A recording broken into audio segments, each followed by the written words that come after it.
it sounds like you've really bonded with your community and it drives you in your art. Yes, it does, and I think, um, that was yeah, kind of what drew me back. So we started doing Ugly House events, um, things kind of just sort of, like, developed.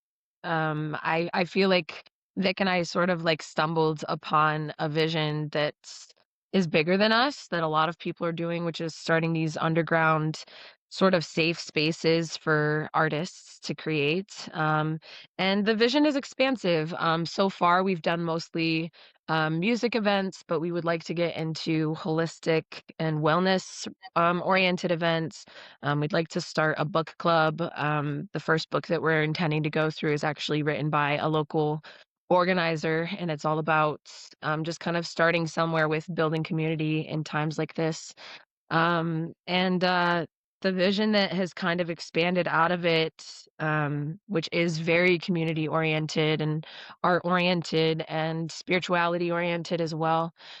Um, I'm it's something that is, like, yeah, really exciting, and I think checks a lot of the boxes that I came down here seeking to check, without having to involve, you know, the big industry and kind of subverting it entirely and kind of creating a parallel society and a parallel safe space and sort of fighting fire with fire where it's like, okay, you don't feel safe and accepted in the church environment. You don't feel safe and accepted or seen in the art environment. You feel like you're being taken advantage of or exploited. Let's like just build our own thing. We've talked about starting something of like a little food pantry, like just like a bookcase on the side of the house where people can throw food or pick up food at will when necessary. We've talked about starting a community garden. These are all things that I think require community to build. So we're still sort of building our team, finding our people, looking for people who care about the things that we care about and want to support it financially, and just getting all of those ducks in a row. But the vision is really big and it's very communal oriented. Our long-term vision is to have many ugly houses run by many people, and to kind of create an alternative community for people who are looking for it. I think that's fabulous. Yeah. And for artists to get a chance to express yourself in your authentic nature. Subversive art has changed the course of history in Yes. all eras, in all ages, and that is a noble cause. And to be involved in one's community and see issues and realize they're not being addressed, and using your own gifts and talents and your own passions to help fill that void and connect people. Yeah. Because we want to express ourselves, but why? And some Right. just for money and notoriety and power and influence and all of that.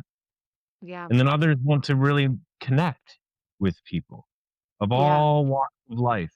And I think that's a beautiful project. And I'd love to hear more about it sometime. If Thank you're you. open to it, having a whole other interview and a whole other episode Yeah. about Ugly House and the things that you're doing, and maybe bring up some of the things about Binghamton that you had seen and witnessed and experienced and where help is Yeah. needed there.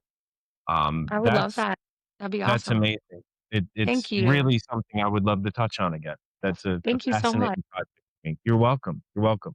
Yeah. Now, that being said, what do you think Russ brings to your current project, Cassie?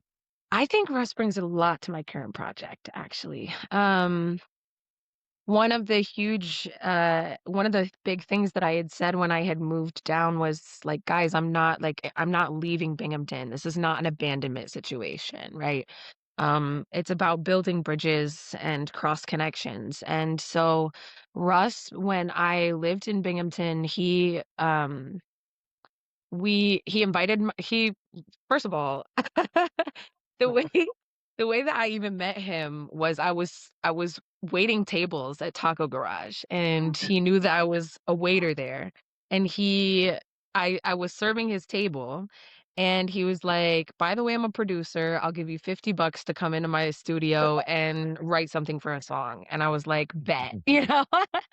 Right. Um and when I came, first of all, I fell so in love with the project that I was like, $50 is cool, but like I want to actually like help make this. And we ended up just like tag teaming the whole thing. And during that time in the studio, we had a lot of really, really valuable conversations around life and spirituality and purpose and how to find inner peace, your inner compass. He's the one who connected me with Church in the Wild. Shout out Church in the Wild. It's a really beautiful space in Hey, Binghamton. That once again, they're doing their part to be the hands and feet in the community and to create a safe space for people who feel like spirituality as at large is not safe because of their traumatic experiences with the church. And so he's been not just like a really, good project partner, but also become like a very deep friend of mine, somebody who holds me accountable, who asks me how I'm doing, and from a genuine place of really wanting to hear all of it. And he's offered me so much encouragement. I mean, like Russ is a big reason why I'm even on this path and why I am even pursuing the things I'm pursuing, and we're even approaching Ugly House the way that we're approaching Ugly House. Like he's very largely been an inspiration to me, not just as a musician, but like as a human being. So I appreciate his heart. I appreciate what his vision is for the community, how he wants to use his music and his passions and his talents.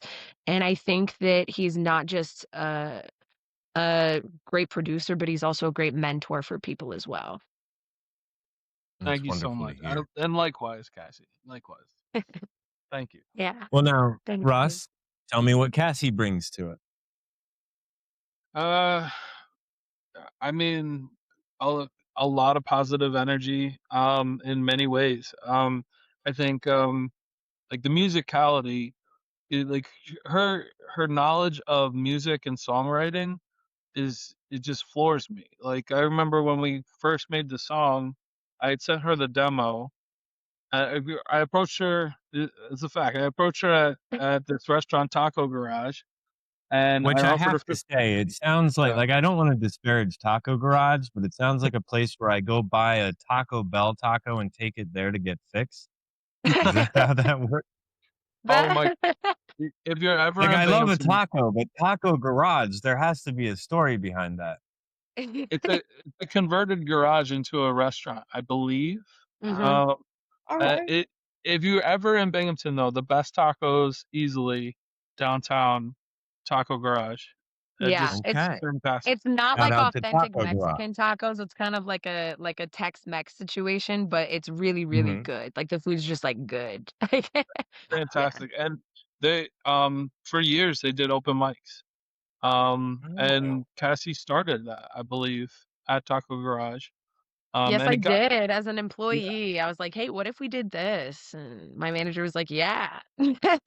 That's and it great. got so good she made the local news. Like that was the level of impact. And so I had approached her. I offered at first I wanted her to be on a house song. I was actually getting I was getting tacos with my buddy, a fellow DJ, Joe Henney.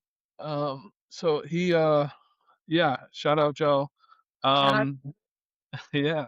I offered $50 to be on a house song originally, but then I rethought it and I was like, no, her lane's definitely more R&B. Let me see if I can give this a shot. And um, but yeah, so she came into the studio after hearing it.